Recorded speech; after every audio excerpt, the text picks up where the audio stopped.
Last week we talked about shepherding, and we're going to look first thing, what does that look like? A book that was very helpful to me years ago. I had a lot of ideas in my head, and this book called The Shepherd Leader helped me to put a lot of those ideas on paper.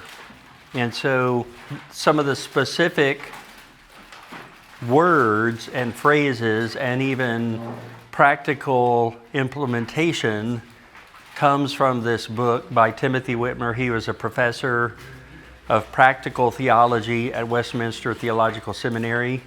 I'm not sure if he still is, but he was when he wrote this book. And so that's a lot of what we'll be looking at today. Feel free to ask questions as we go along. And so one of the things that he talks about in the book, The Shepherd Leader, as he talks about how we should shepherd, are the 7 essential elements of effective shepherding. So we're going to divide those two up into the first 4 and the last 3. The first 4 are that it must be, not just should be or could be, it must be biblical, systematic, comprehensive, and relational. So we're going to take each of those one by one. Biblical. Shepherding within a congregation. And by the way, I'm assuming what we talked about last week. So we talked a lot about shepherding last week. I'm not going to review that right now, but if you have questions about it later, feel free to ask me.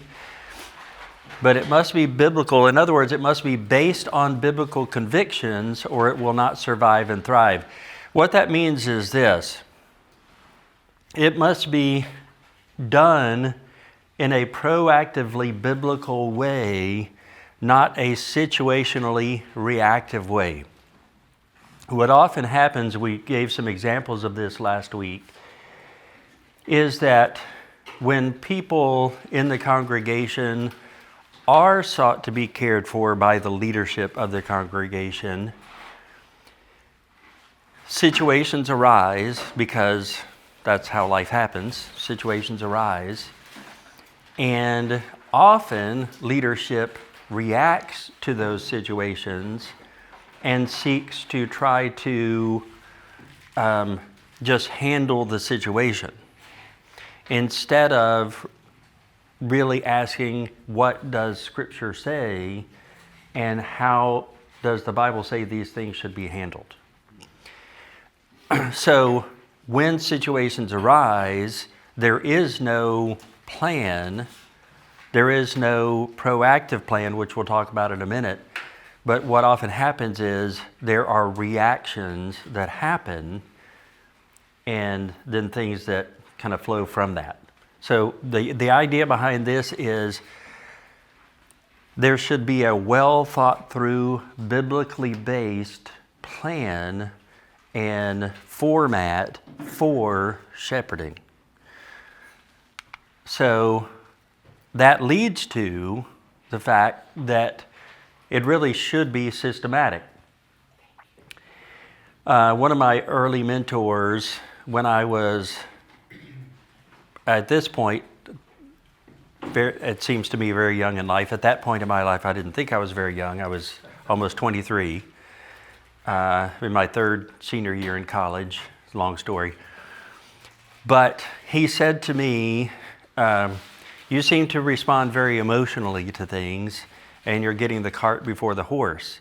At that point in my life, I didn't even know what he was talking about. I was like, a cart can't be before a horse, because then the cart can't pull it. Of course, that was his point, but I didn't get it. And the thing that he said after that was, if you don't plan, or if you fail to plan, you can plan to fail. I understood none of what he said to me in that conversation at that time, but it took me several years, and eventually I did understand what he was telling me. And it is very true.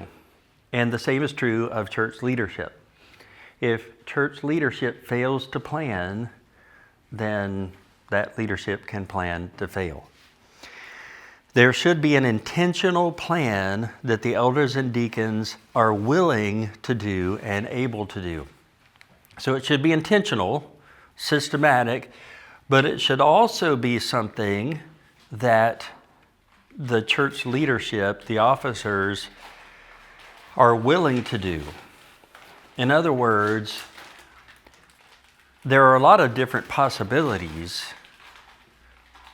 but you don't want to put something in place that people are going to be overwhelmed by, because nobody's going to want to do it. And that's why it has to be something that people are able to do. It has to be not only systematic, but functional. It has to be put together in a way that is going to fit with people's lives, livelihoods, and lifestyles. Does that make sense? We're going to talk about all this in just a minute. So, thirdly, it has to be comprehensive. It has to include everyone who is a part of your flock. Last week we talked about knowing your flock in a macro sense and a micro sense. So in the macro sense, the large sense, a flock, the people you care for, are your members and their children, regular visitors, and the connections that are unable to attend or participate. That could be people like people who are shut in at a home, people who are at a home that are connected to a care facility, that are connected to the church, situations like that. So all of those people and types of people have to be considered when you're thinking of who are our flock, who are the people that we're supposed to care for. But also, in a micro sense, you have to think about these things. And actually, while I'm doing this, could somebody run back? Do you know where the copier is? Who knows where the copier is and can grab? Brandon, can you grab something off of it real quick?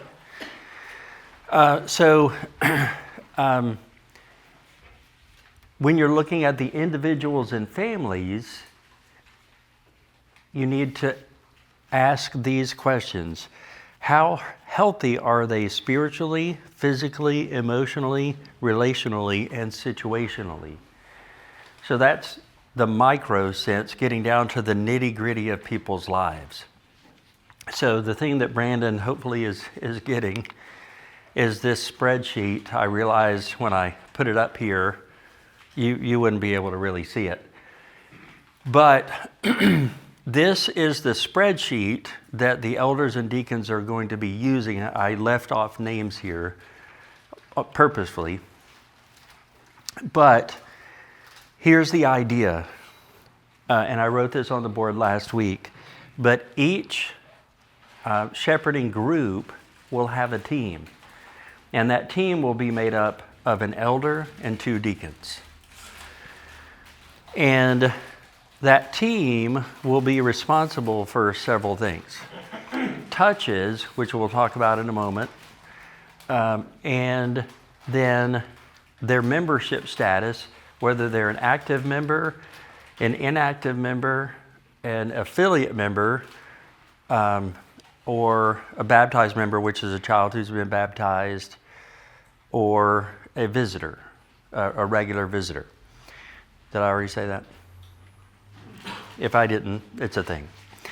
And then what I'm suggesting, some of these things aren't completely resolved yet, but what I'm suggesting, in addition to their spiritual, emotional, physical, relational, and situational health, is their ministry involvement. Just in my experience, it's generally not healthy for a person, an individual, to be involved in more than 2 ministry areas.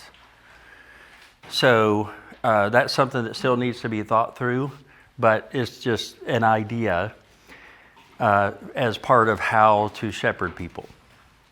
So did you get that? Were you able to? It didn't print out? Okay. All right, I'll get it later. But does that make sense? So that's for each person and/or family, that as people are shepherded, the shepherding team will look at those situations for each person. So, for example, this line that is listed here, it's yellow because that person is an active member, and their ministry involvement I've got listed here too many. So that could mean this person is involved in 5 different things. And let's say that person is involved in 5 different things. They're married, they have 3 small children, and they've got a full-time job, et cetera, et cetera. It's probable that that's too much. Now, it's not necessarily true, but it's possible and maybe even probable. So that's something that the elders should, and their deacons that they're working with should be talking to that person and or their family about. In other words, you shouldn't just assume and go, oh, they're good. I mean, look at them. Look how they act around people. You don't just assume those things as a shepherd. That's part of caring for people. And spiritually, you in a relationship, you would know that they're growing spiritually, and maybe they had a recent surgery. Relationally, there are no conflicts, but situationally, they're caring for an aging family member. So those are the kinds of things that for that person or that family, the shepherding team would know. Does that make sense? Any questions about that? Can I just ask, is this all going to be tracked in the spreadsheet? In the church center or in planning center? There is a way to track that, yes. Because so the deacons have their own spreadsheet, and a lot of what we've been trying to do is integrate it into planning centers, so that way it's not living on separate documents, because it does get very confusing which one's most accurate. Yeah. So my suggestion would be if we could just centralize it and then be able to run a report, that would be a lot easier for. Well, here I'll just tell you my hope. This hasn't all been approved yet, but this is my hope. That this spreadsheet will be a shared document on like Google Docs or something like that, so that everybody who is actively on the team will have access to it. But it will also be the way that it's managed will also be done through people's profiles on Planning Center people. There's too much to get into right now with that, but you can create what are called workflows. And through those workflows, you can do what I'll get in. Let me see if that's next. No, but when we get to that point, I'll come back to that. It's called touches. So. Yeah, and I mean, obviously you do whatever works best. I'm just telling you, there's already been confusion, and our yes. database is not as complicated as what you're showing. So. It's like, okay. But no, I agree, and yes, I mean. I have an idea for that. I'll just put it that way. So we'll come back to that. But for now, let's go on to relational. So the fourth part of shepherding is relational. The shepherding teams must have the capacity to know their flock. And that goes with willing and able. If you have a team of 3 and you put them over 200 people, that's beyond capacity, probably. So one of the questions that needs to be answered is, what is the best capacity for the people who are shepherding? And that's my guess. I don't know this. I don't know the answer to this, but my guess is going to be that might be slightly different for different teams. Because of people's personality, because of people's situations. So one team might have 35 people. Another team might have 70 people. So, and part of that might be because a certain team might be elders and deacons who have young families. Those young families of themselves are made up of 15 people between the children. You add 10 more families that are made up of children, well, that's 70 people. So there's all different ways this can be divided up, and that's what this is at the bottom. So one of the things he suggests in the book is that you divide shepherding teams up and your flock based on one of these four, or a combination of these four categories, which is connections, affinity groups, geography, or what he calls draft. To me, draft is a kind of last-ditch effort, and it's really just in large churches where people aren't known yet, and it's an attempt to get to know people, so that one's kind of But here, it would make sense to begin with connections, because there are people who already have affiliations with other people, right? But then the questions have to be answered: which elders and deacons are affiliated with which people, and that kind of stuff. And then from there, there's also affinity groups, like there's a young adult group, there's a youth group, and their parents, how many of those parents are already associated with one of the young families, et cetera, et cetera. So all those things will need to be figured out. But it's just figuring out which are the best ways to build the teams. It's not written up here anymore, but to build the teams of elder, deacon, paired with who are the people that you're shepherding. Because getting back to last week, it has to be relational. If it's just doing something because it's supposed to be done, then my guess is the church, specifically this church, will not really be impacted, and people will not really be feel heard. I'll put it that way. So, yeah. So is that suggesting that people of like connections should be connected together in a team? For example, young families should all be together. So that would be the affinity groups. Connections would be, let's say an elder has a large family group.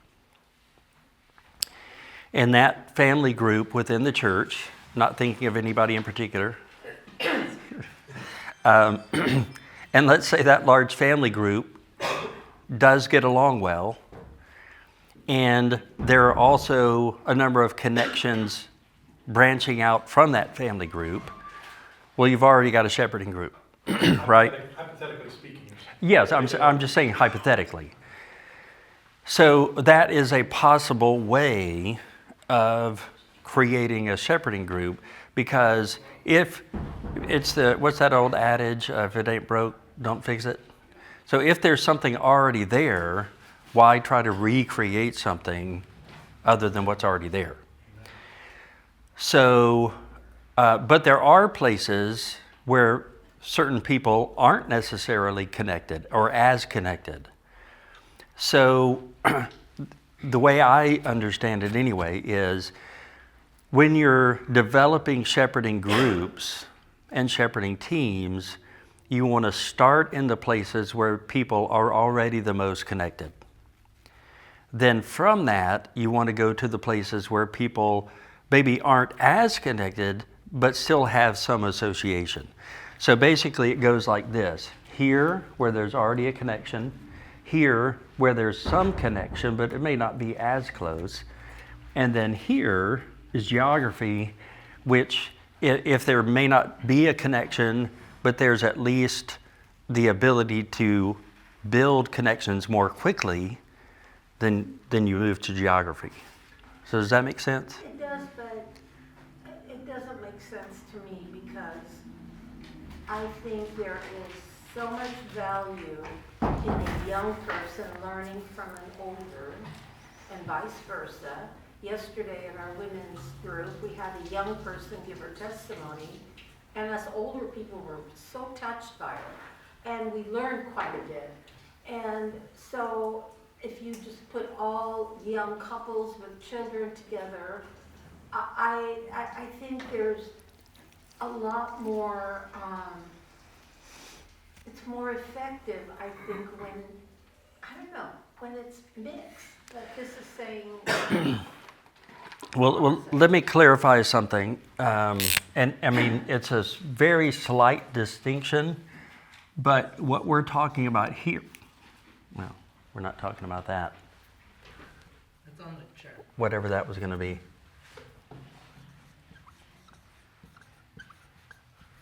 All right, so what we're talking about here is shepherding. What I hear you saying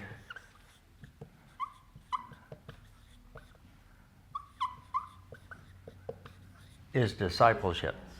So I do believe that discipleship begins with shepherding, but they're not exactly the same thing.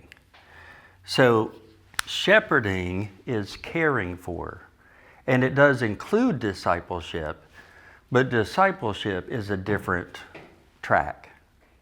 Does that make sense? Yeah. So I completely agree with you. But this is just my perspective.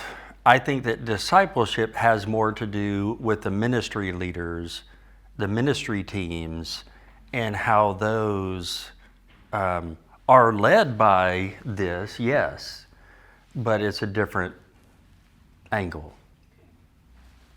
That's just my perspective.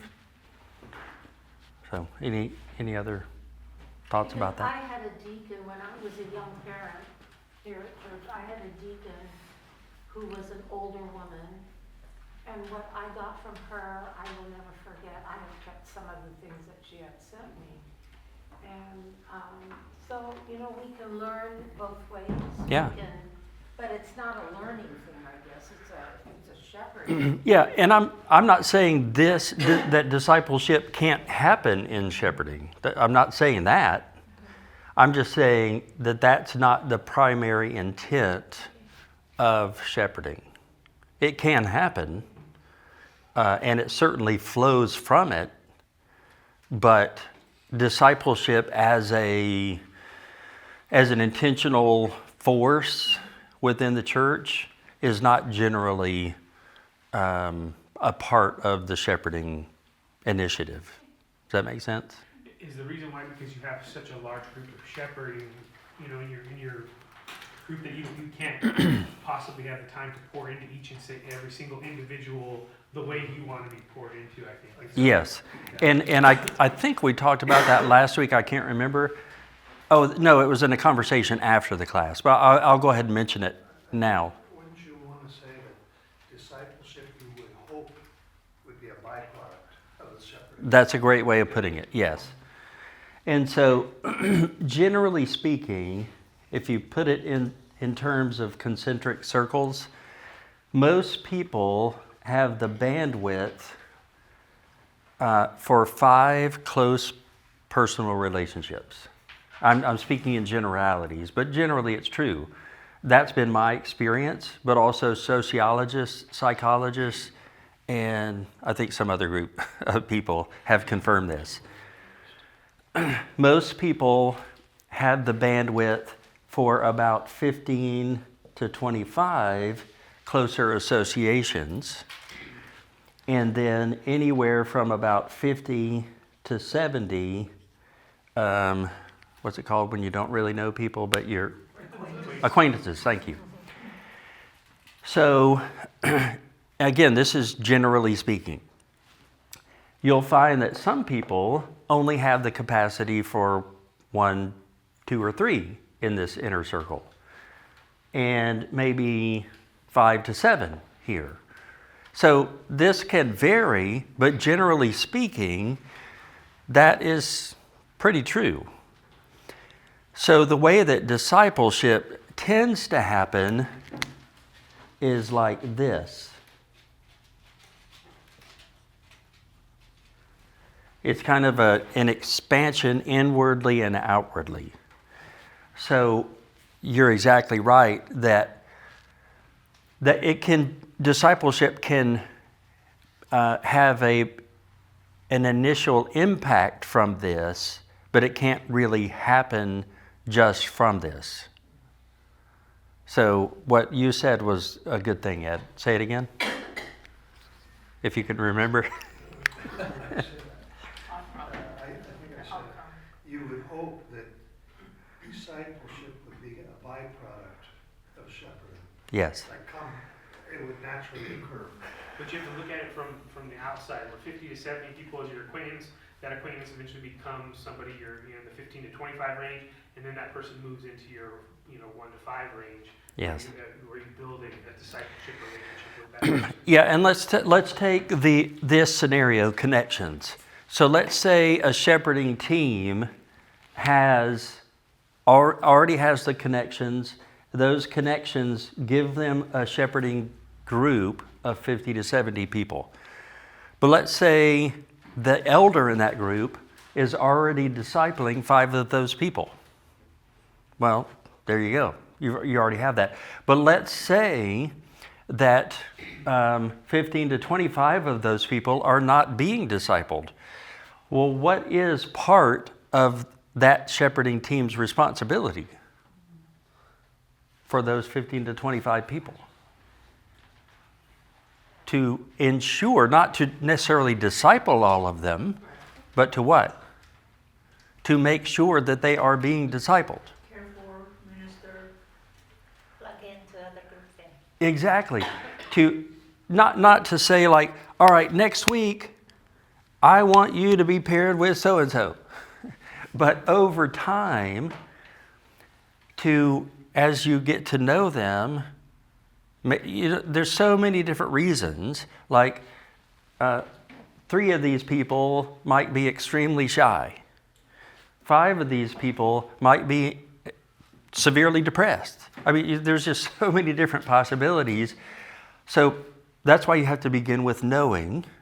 And then as you get to know people, then you can help shepherd them to where they need to be discipled and how they need to be discipled, what they need in order to be discipled, that kind of thing. So, yes, in a sense, a natural byproduct, but also there is some intentionality to it. But it doesn't necessarily happen in the shepherding group, but it should be a consequence of the shepherding group. It's not all going to occur at the same time in the same way. Exactly, yeah.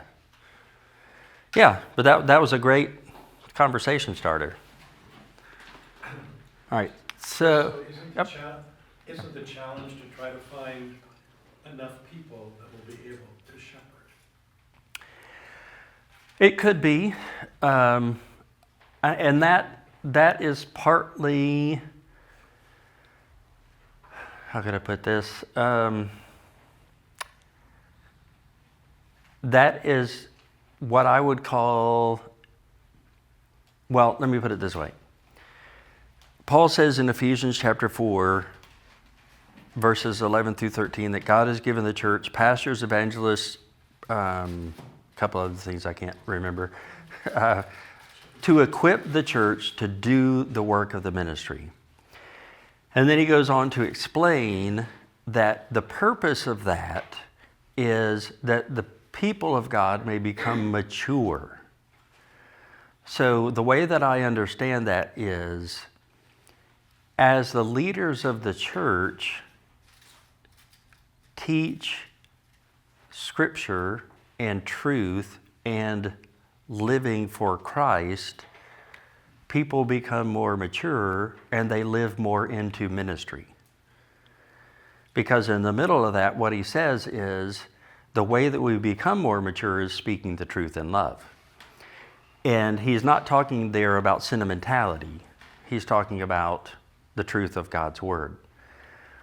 So the way I see that is, the reason I share all that is this. It's kind of a balancing act between the leadership and the congregation. There has to be a measure of trust from the congregation to the leadership, but there also has to be an investment from the leadership into the congregation. Does that make sense? So in other words, there's no easy answer to your question, and it is a long-term thing, but I think there is an answer, and that answer is mutual investment and trust.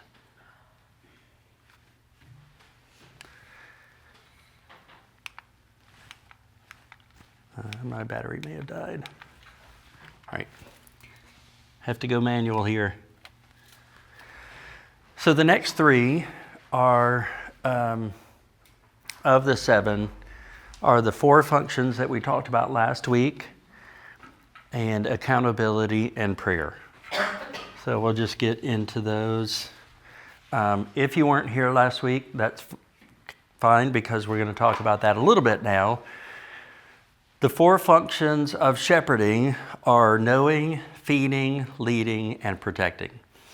And we talked longer last week about the fact that it has to be in that order.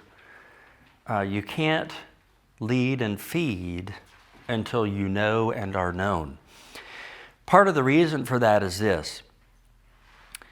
What tends to happen, speaking of that trust relationship, what tends to happen is when people aren't known, then leadership tends to default to feeding and leading. In other words, here's what you need to know and here's what you need to do. And people who are being led don't generally respond well to that if they're not known. So knowing has to come first. People want to be known. People need to be known. And then protecting, we talked about a good bit last week. But the crux of this in any situation really is, what does this look like in your situation? What does this look like here at FAPC? What does it mean for the leadership, the shepherding team, to know the people? What does it look like for them to be known by the people? Which, again, we're going to talk about more in just a minute. So part of the plan that we're going to get into answers these questions, and part of what you asked just a minute ago. Yeah, not working. All right. So as far as the accountability part of it, that spreadsheet that I showed a minute ago, I mentioned touches. And here's what that means. So part of this is up to the session has already approved the plan in general, but the specifics of what this means is still being talked through. But the idea of a soft touch is this. Texting, emailing, speaking to someone at church before or after worship, a phone call. And when I say phone call, I mean a brief phone call. I'm not talking, if it's an hour and a half phone call, that can probably go down to here. But the idea is I just quickly caught up with someone to see how they're doing. My suggestion would be at least monthly, minimum every other month. A high touch is an in-person visit, and that should be done, again, my suggestion is quarterly, minimally, and this, again, would depend on the number of people you have in your group. If you got 100 people, you're not going to be doing that quarterly. And especially, even if you got 50 people, you got a full-time job, you got a family of 6, et cetera, you're not going to be doing that quarterly.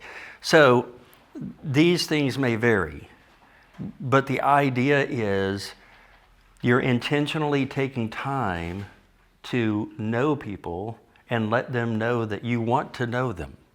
So that's the whole idea behind this. And on that spreadsheet, there's a way for each shepherding team to make a note of that. Also, as I mentioned, in Planning Center, for each person, on the people. How many of you have been to Planning Center people? A few, about half. So I could go into Planning Center people tomorrow, and I could create a workflow in 10, 20 minutes that went something like this. Contact X person in shepherding team 1. And then that workflow would follow whatever steps you wanted it to do. So let's say, for example, I'm Elder 1, and I wanted to contact someone by email, but I wanted to make sure that my deacons knew that that was done and the information that it contained. So the workflow would go like this.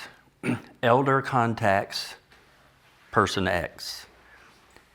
Then once I make my notes on that, it's automatically sent out to those deacons.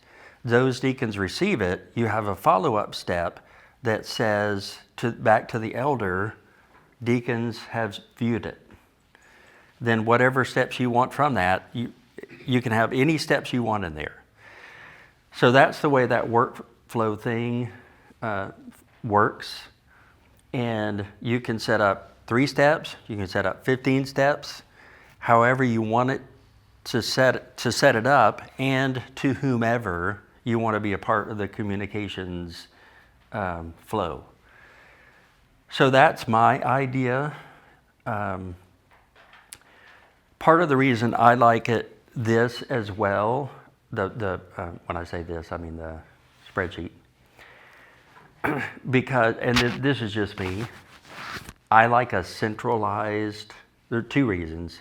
I like Planning Center because of the centralized database, but I also like a spreadsheet because it's all on one thing. And that's one reason. And the second reason is I like for things to be color-coded. This is just me thing.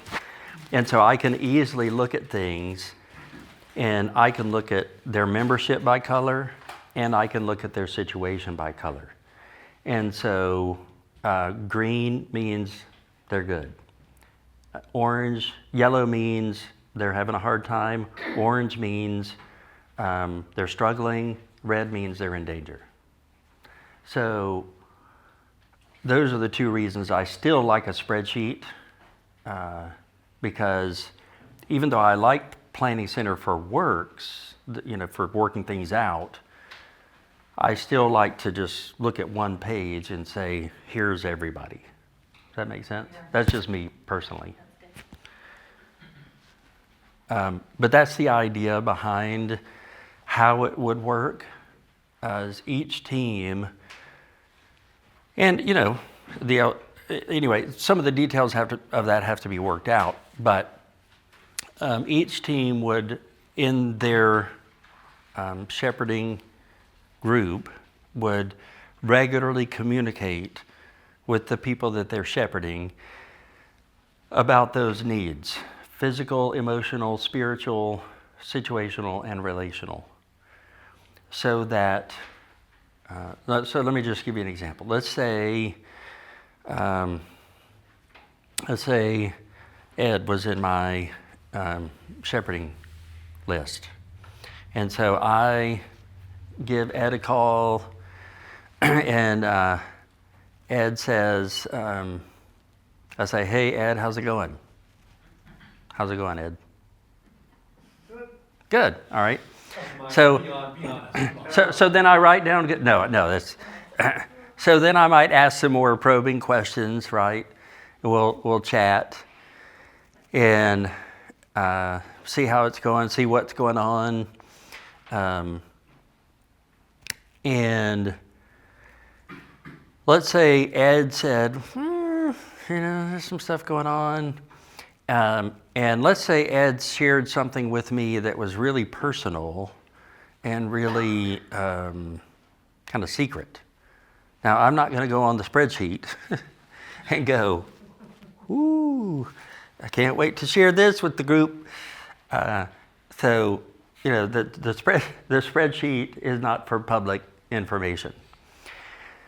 Also, Planning Center, this is something else to know. Jackie and I are working on permissions for Planning Center, and we're working to make sure that everyone who's supposed to have a certain kind of permission for a certain kind of thing does or does not.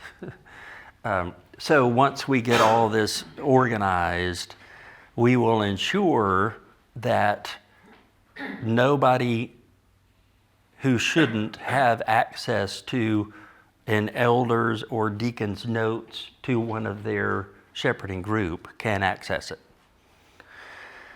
So on that side of things, if you were to write a note in your flow about a person, it won't be seen by anyone other than those who should see it. On the spreadsheet, it should be more generic. So, any questions or thoughts about that? And then, of course, stating the obvious, but we all forget.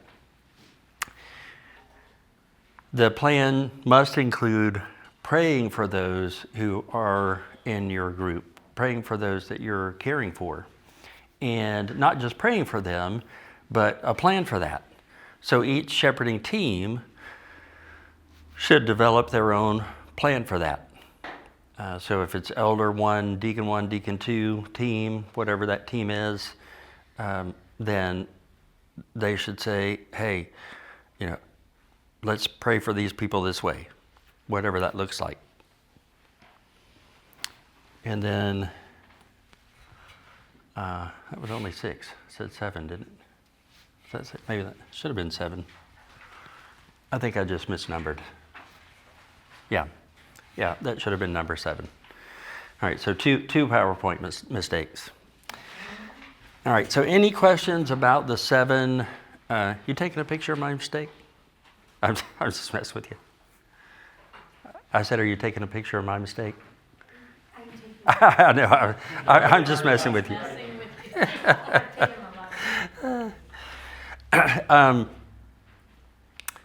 Any questions about those 7 essentials of shepherding? In relational, what did you define by when you meant draft?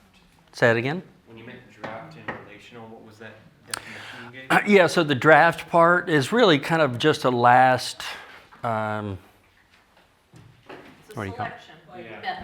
Like lottery. Yeah, it's like a lottery. Yeah, basically like we don't. NFL draft. Yeah, we don't really know these people, so we're just going to pair them up with a group so that you can get to know them. And that's usually used more for larger churches, like a church of 800, 1,000, 2,000, something like that. Sue, did you? I just would like to make an observation or a comment. I would say that many of, the plan, the shepherding plan that you've identified here, I feel like the recently serving deacons have been working within those guidelines already for many years. The missing piece were the other, to be more direct about those first 4, and that the elder would also be part of the team. So I feel like we're down the road a bit with this. We've got some things in place that are working well and have been working well. So it's a matter of how to blend that and coordinate as opposed to reinventing the wheel, is my input. And I also feel that the nominating committee has to be aware of these And that as they approach potential deacons or elders, they need to know what is expected of them too. That's actually what we're getting to next. Okay. But that's very good. Yes, Victor. I see the value in trying to systemize, basically creating an SOP for shepherding process. Is there, or how do you counter the negatives of that though? Because I like what you say as far as the most important concept that you're trying to systemize is the relational aspect of the officer to the congregation, regardless of if it's deacon or an elder. But I see the potential red flag of what you said. Certain people have access to certain information, certain people don't. But regardless, there's a database or a spreadsheet with somebody's name on it, and there's a color and information indicating kind of where they're at. And is that, like personally, I wouldn't want that. I mean, I'm a private person, you've come to know already. And if I know there's a sheet out there that somebody's checking off twice a month, once a month, and documenting how I'm doing, it's almost like my health records out there, or you know what I had for dinner yesterday. You know, it's even more personal because it's a spiritual base. So how do you mitigate the negative aspect of that? Because I see the value in it, but I also see the potential of a negative component. That's a great question. I mean, the simple answer to that is, as an elder or a deacon, there should be an element of responsibility where when you're caring for people, there's on the one hand an implicit understanding, but also a spoken understanding that what you do with the information you have is, what's the word I'm looking for? I can't think of the right word right now, but it stays where it's shared. There's a word for that I can't think. Confidential, thank you. Simple word, I couldn't think of it. Yeah. Sometimes that does need to be stated and repeated, but I'll just say this, in the session, I know for a fact, and this is stated in certain places in the Book of Order, that there are certain aspects of the session, the elders, and what they do regarding the congregation and shepherding that are to be kept only within the session.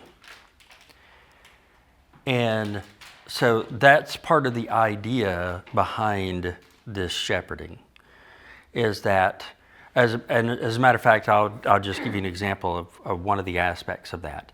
So during a session meeting here at FAPC, anyone is welcome during the business aspects of a session meeting.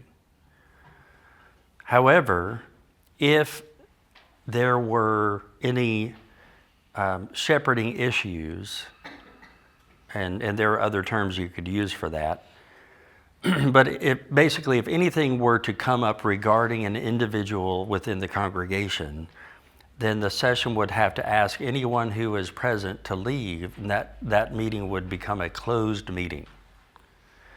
So the same would be true of any conversations regarding shepherding itself and any documents pertaining to shepherding. Does that make sense? I don't know if that makes you feel any better, but... It still takes away from the relational. To me, it's my perspective. Again, I'm not looking at it. Yeah. I see the value in having a system that's uniform, but from a relational aspect, I don't know. Like if I'm keeping in that, going back to your small group of 5, like if my close friends know I'm documenting everything that's going on, that it kind of takes away from that relationship. You start treating the relationship and the communication differently.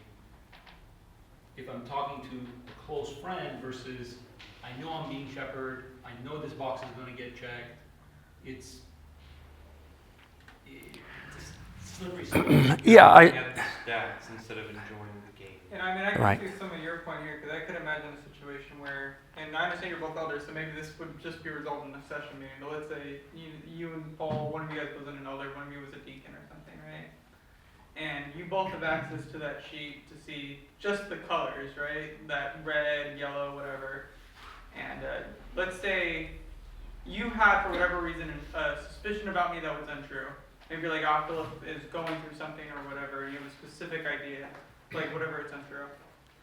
And then I go to talk to Paul, maybe about some struggle I'm dealing with, that is completely unrelated to your suspicion, right?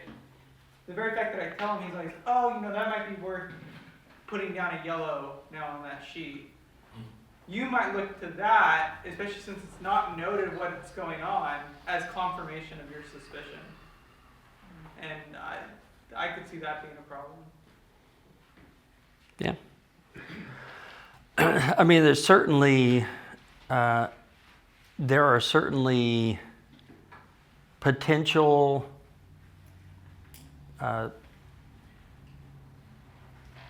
sorry, I'm not coming up with words, but I see the concerns. Yes, the potential lack of personal relationships, the assuming that may come along with that. And there was a scenario that came into my head just a minute ago, and now it's gone. And I think to his point, the transparency in whether or not these people need to clearly know if this is what we're going to be doing, that things will be documented. And given that information, people might be less apt to share or be as transparent. If they know that everything that they are communicating to you will be documented and written for other people to see. And the opposite is just as worse if they don't know that this is going on in the background. They should know. Yeah. They should. It needs to be. Yeah. It's going to happen. I completely believe it must be transparent. But then it has negative effects. Sure. But then if you don't have the system, then there's a negative effect of that as well, because then the shepherding isn't done properly and it's not uniform. So I see pros and cons on both sides. I'm trying to understand the pros and cons better and how they can be mitigated. Well, can I just share what we do? Yeah. I was just gonna share, like, for instance, so I'm the head deacon, right? So we have our meetings, and part of our meetings we do pray for people. And when we're talking to our families, if someone shares a prayer request with us, we always ask, can we share this with the other deacons? And they can say yes, or they can say no.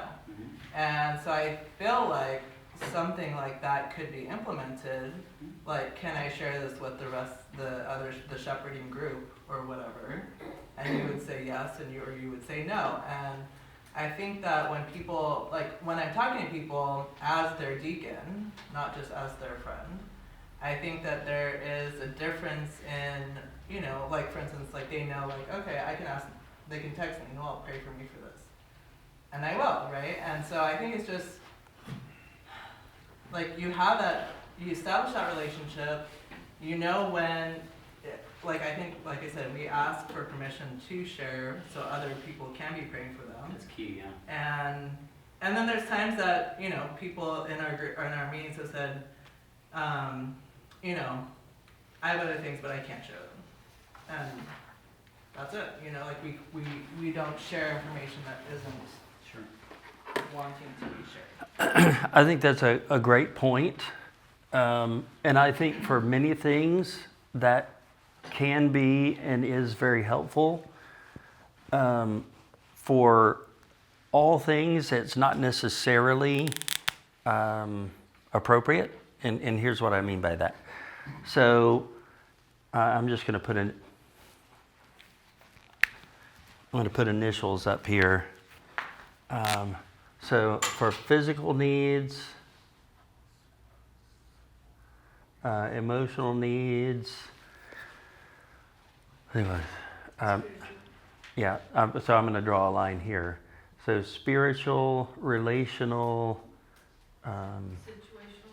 situational, yeah. So for these two, what you just mentioned, I think can be very appropriate. For these three, spiritual, relational, and situational, it may be appropriate, but if the thing they share with you has to do with something that is sinful and is regarding something detrimental to their life, you may have to say, I have to share that, because that's part of what shepherding is. So yes, I agree that these two, generally speaking, you can ask that question, is this something that I can share? For example, I mean, this wasn't part of a shepherding group, but it was in a discipleship group that I was in years ago. We were going through what it means to have an authentic, honest, like day-to-day walking relationship with God. And afterward, one of the men in the group stayed behind and said, I've got something I need to share with you. He did, and then he shared that he had been having an affair with someone else other than his wife. Well, I couldn't say, well, yeah, can I share that with the elders? So, that was both this, or all three of those. And I said, I got to share that with the elders. Andy happened to be one of the lead musicians in the church. So, a long story, but so, yeah, I agree, but it can become complicated. So, all I'm saying is, typically, yes. there's not a lot of people telling me that. Right. I can't Yeah. say that I actually can tell you a time when I contacted my family and said, like, by the way, Noel, this is like this in my life. No, but actually, I mean, from my perspective, that would be the hope. To me, like with shepherding, when you talk about knowing, feeding, leading, and protecting,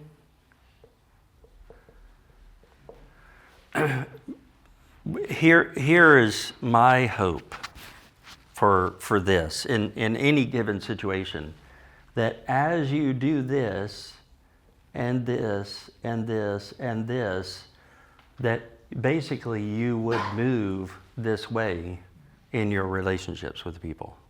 Does that make sense? And that is what I have found. And I was just going to say something like on your Excel sheet, you could put little hyperlinks with an attached note. You can put a note inside that. So that way you can have all these notes dated. That way you don't forget what you said or what they said on the state. That was very important. yeah, So I like that because you keep Mm-hmm. up with everything. yeah, that's good. That's good. Yes. I'm assuming this has been done elsewhere. Yes. Is it possible, if you have a way to find information, I guess you'd say, from churches that have successfully implemented, what some of the positives and maybe potential pitfalls that can occur? Is that information out there that is shared or can be shared? Oh, I know of some of it personally. I mean, I could certainly find out if there's others. That, People ask questions like Victor Yeah. asked that, and I think what he's talking about is essentially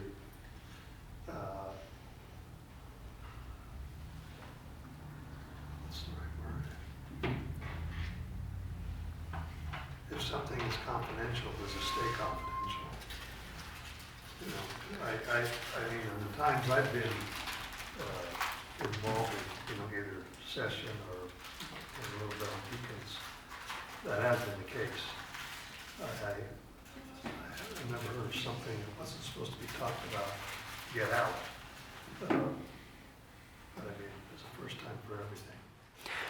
Well, yeah, I mean, and that's like Ando and Victor are saying, that those are things that should be communicated to people as these things are more congregation-wide. So, like Sue and Noel mentioned, the deacons have been doing some of these things already. So there are people in the congregation who will already be familiar with this to some extent. But how this is done, why it's being done, what's actually being done, absolutely should all be explained to the congregation. And what's going to be done with it should all be explained to the congregation. And I think it was Noel, you asked a question last week about the kind of the ultimate situation, like I mentioned, discipline. And like that's a good thing in the sense that you hope people will be restored, but you can't just do it. And to me, that answers the ultimate question for all of this, which is, yes, I agree and believe that people will have questions. They may even have suspicions. But it's going to take time. And when people understand and really understand that it's not simply a system, it's not simply a method, it's not simply for the point of keeping records, but it's because people do really care about them. A lot of those questions go away. But that is going to take time. Because I think it is natural to think, I mean, not just for people who want to be more private, but even people who may not have even thought about being private, like, wait, you're going to be writing this stuff down, or wait, you're going to be doing this or that. I think that's a natural and normal thing to have questions and thoughts like that. But as people understand, we're not doing this just because we're like, what's that book, 1984? Yeah, what was Big Brother, yeah. We don't want to just be Big Brother. So we're not just here to keep an eye on you. We're here doing this because we love you. And because we've been given this responsibility. That is one side of it. But the responsibility that we have is loving you. And because we love you, we want to do it intentionally. And so here's what we're going to do. And if that's communicated early on during the knowing and the feeding and the leading, then there would be mutual trust. Yeah. We wouldn't, the person will not worry about too much. And to Ed's point, I've seen this exact same thing done one other time. I've seen forms of this done 2 other times other than that. And I can tell you that in every 3 of those scenarios, trust was built. Yeah. It wasn't suspicion. Yeah. And I wasn't there in the initiation of the process, so I don't know how initially it went, but I can tell you when I was there was trust.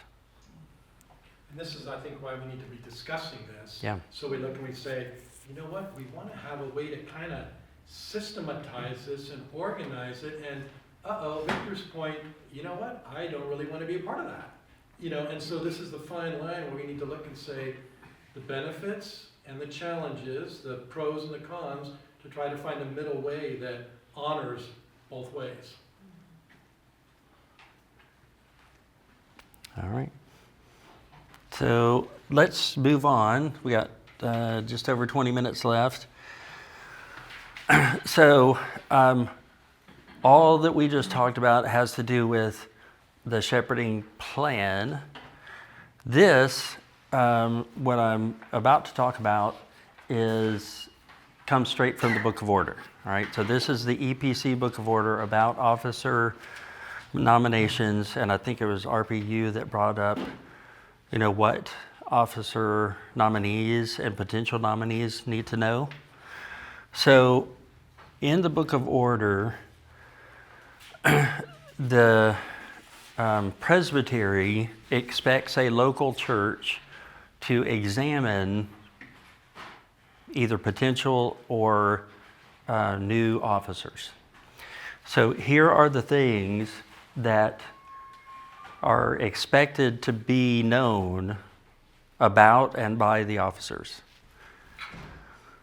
So as far as life is concerned, to share personal testimony. Now, that means two things. That means, yes, that person has trusted in Christ for salvation, but that also means that person has a current testimony of walking with the Lord. So a person may have 20 years ago said, I trusted in Jesus, but if that person is asked, so how's your relationship with God now? And they say, I don't know what you're talking about.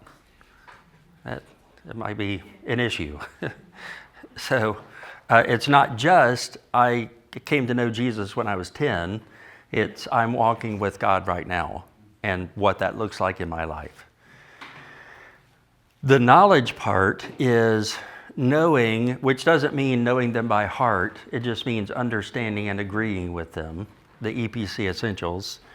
Being familiar with the EPC Book of Church Order and polity, which, again, that doesn't mean knowing it by heart, but that just means understanding how the church works.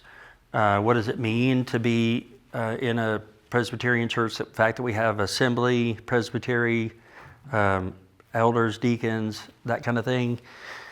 Familiar with Westminster. And basically that just means these two kind of go hand in hand. What does Westminster as a general outline teach historically? So when I was in seminary, we had to memorize the 112 questions and answers for the Westminster Shorter Catechism. You won't be required to do that. But basically just to have an understanding of it. Because again, as an officer in the church, in the EPC, these are things that are talked about. Especially if you're an elder, you will be asked to go to presbytery, and these are things that will be talked about. So, yes? Sorry about that. For the Westminster Catechism, do they say, like, if the church allows gay, like, acceptance of gay marriages and all that? Because some churches do talk about that. Westminster doesn't. They weren't dealing with that issue back in the 1600s, but the EPC does. The EPC has what they call position papers, and I think that's on the section of the website that says resources and then downloadable resources, or it's somewhere around there. But the EPC does have a position paper on that. What do they say? I mean, just in general. Basically, they say that marriage is between a man and a woman, and that relationships are for male and female. So it's much longer than that, but it's to that effect. Yeah. But that is what the EPC recommends for local congregations for church officers. Sorry, is there more? Is there going to be another slide that's going to say more? Because I think what Arby was saying, and the expectations of what it is we're going to be doing. That, I think, for the first question. We'll get to that. Oh, okay. Yes. That's what it is coming. Okay. Yes. So on the specifics of that, and this isn't to answer your question yet, but the specifics of the what as far as the knowledge, it's in church beliefs, that's the Westminster and all that kind of stuff. The sacraments, basically, what is baptism? What does it mean? What is the Lord's Supper? What does it mean? Polity, church government, discipline, like we talked about last week, worship, church history, and the specific office. We haven't talked a whole lot in this series on the office, and that may be a downfall on my part. So I'm going to talk to the elders and to Bob Belly Greg about another outlet for that, because there have been questions that have come up, and I just think it would be good. So, but we haven't talked a whole lot about the distinction between elder and deacon in here, and I think that would be a good thing. So the examination you have here, would this take place like an actual like real like interview? Is that what that means? Well, that's something that the elders have to talk through, because as far as I know, that's never been done before. So, I would totally affirm having an actual interview, because I think it's important to actually like have these questions. I'm just saying this is what's in the Book of Order, and this is what the Book of Order says to do. Yeah. So, but the elders need to talk about what that means for FAPC.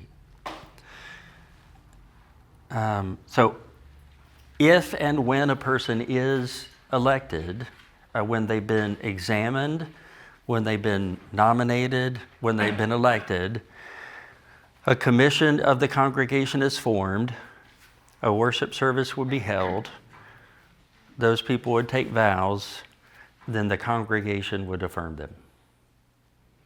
So again, this is just all from the Book of Order. It's for elders and deacons. Elders and deacons, yep. And then, so here's to answer your questions about service. So there's two aspects for service of both elders and deacons as well. And there's a whole bunch of, there's chapters on this in the Book of Order, so I'm not going into tons of detail just for the sake of time. But like I said, I do think it would be good to have another outlet to do that, because I think it would be very helpful. But for both offices, to serve as an elder and a deacon, the expectations for knowledge are pretty much the same as the examination. To know the EPC essentials, to be familiar with the Book of Church Order and church government within our system, and to be familiar with Westminster and Reformed doctrine. That doesn't mean that you have to agree with every line and dot and and all that. It just means you have to have an understanding of it. And then the practice of doing that are these 5 things. I don't know if you can see all that over here, but the expectations are to be discipled, which really falls right in line with the vision and mission of FAPC. To be discipled by someone else, to be a discipler, to be a shepherd, and then as an elder, to be spiritually micro and macro shepherding, and as a deacon, to be physically micro and macro shepherding. And that's the major distinction between elder and deacon, is the spiritual and physical. That doesn't mean that deacons have no spiritual responsibilities, and that doesn't mean that elders have no physical responsibilities. Which is why I believe, and he also says in the book, that there should be a sharing of responsibilities. But there is a distinction in the office biblically, and a distinction in the way that that works out practically, which is why they're 2 separate offices and not just one. So just to give you a quick rundown of what that looks like in the Book of Order, it could be 4 separate classes, but basically what that looks like is the elders are responsible for the spiritual oversight of the congregation. That may not be an exact quote, but it's pretty close from the Book of Order. So what that means is anything that regards the spiritual health of the congregation as a whole, the members of the congregation, or the direction of the church, the elders are responsible for. The deacons, again, this is according to the Book of Church Order, are responsible for the physical needs of the congregation and the building and grounds and anything that fall into its functions. That's according to the Book of Order. So there are details as to what that could or should and could mean spelled out in the Book of Order.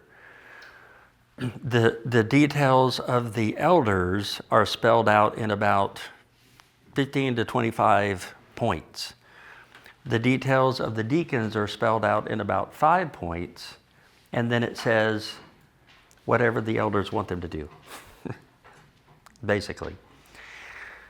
So the reason for that is because the elders are considered the spiritual authority of the church.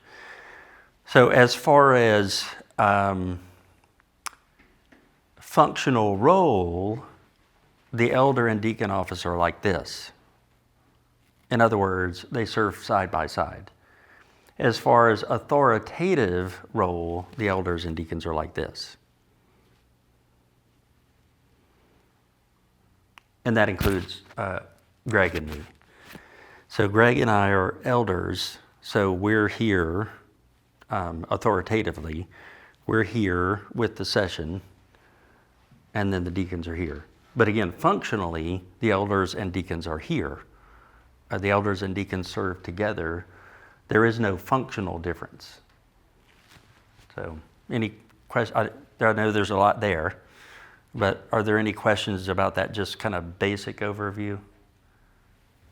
Well, I kind of, when I just joined this church, I kind of noticed the opposite was happening.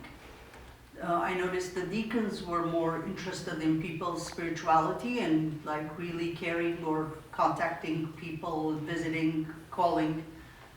Not to say the elders were not doing, I was just not aware about all the details they were doing or what they were doing.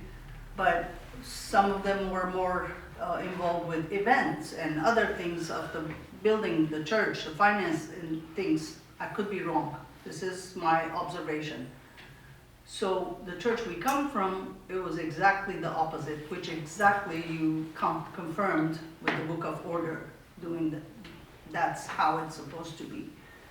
So I understand the authoritative part, but the functional part, we need to be holding the elders to what they're supposed to do and the deacons what they're supposed to do according to the Book of Order. So that's my observation. Okay, thank you. Anyone else?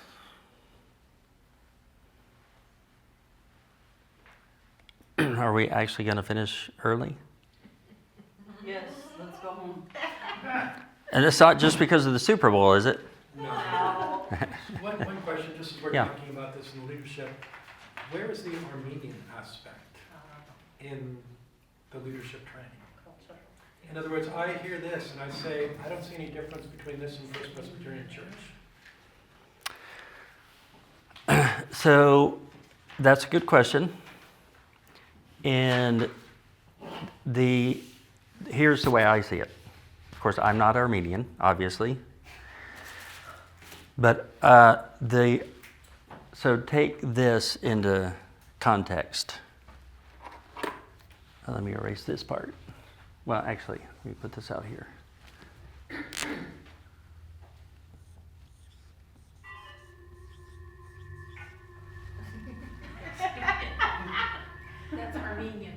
Thank you, Bob. So the way I see it is this. All of these concepts that we've been talking about are biblical concepts. So biblical concepts go beyond the scope of any culture, any history, any group of people, right? So do these aspects of knowing people, whether it's an individual or a group of people. However, as you know people in all these ways, physically, emotionally, spiritually, relationally, situationally, what do you have to take into account?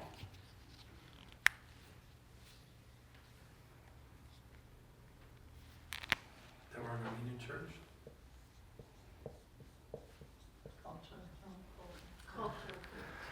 So from my standpoint, I've been assuming this. So like going back to, and I hate that my remote's not working. Let me know. Well, actually I can see it here. Well, it's just my finger. So when I'm talking about this, like this to me plays a lot into the Armenian aspect of the culture. Because how that would be done in another church would probably be very different than here. But all the other parts of this, well, I guess I would say there's two things. Biblical and Book of Order. But for me, I've been Presbyterian 30 years.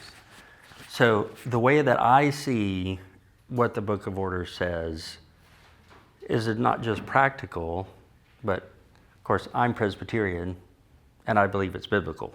I realize that not everybody's Presbyterian historically, and not everybody's from a Presbyterian background, so everybody may not look at that and go, oh, obviously that's biblical, so that's fine. But, so the way I'm approaching this is that there's the biblical aspect of it, and culture fits within that. Does that make sense? Well, also, we're part of the union, the AEUNA, Mm-hmm. so that plays a part in it. Yes, so there is slightly different in that, so this, what we've been looking at is biblical, and you could say denominational. The AEUNA is an association.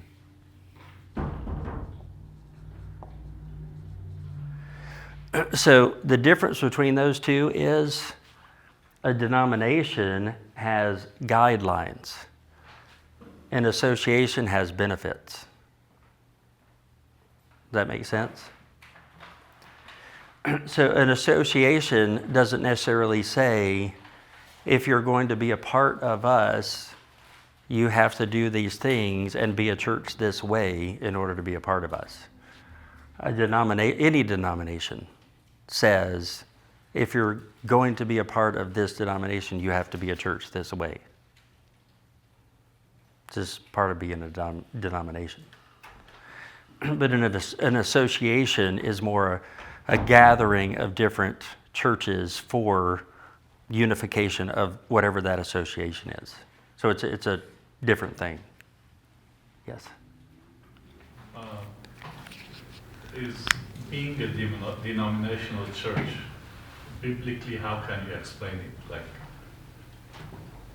it biblically is not there, but can you explain it? You're saying, is being a denomination a biblical thing? Yes. It's a type of drug. Well, here's my simple explanation for that. Are denominations a biblical thing? No. Are denominations a necessary fallout of living in a sinful, broken world? Yes. Because even going to a non-denominational church, are you part of a local, confined denomination to one congregation? Yes. So whether you want to call yourself a denomination of many congregations or a denomination of one congregation, you're a denomination. Even non-denominational Right. churches are a Yeah. denomination. Yeah. So by the very nature of the fact that the church is not one, it's broken. So is it unbiblical in that sense? Yeah. Because we're not complete. But is it, I believe, a natural consequence of being in a broken world? Yeah, I think so. In other words, there's no right answer. I don't think. It's broken because they don't have the identity of Christ. Yeah. Every church, they want to make themselves distinct from the other ones, so they've made a denominational formation. If they say everybody we are Christ-like, we don't need any denominations, non-denominations, nothing.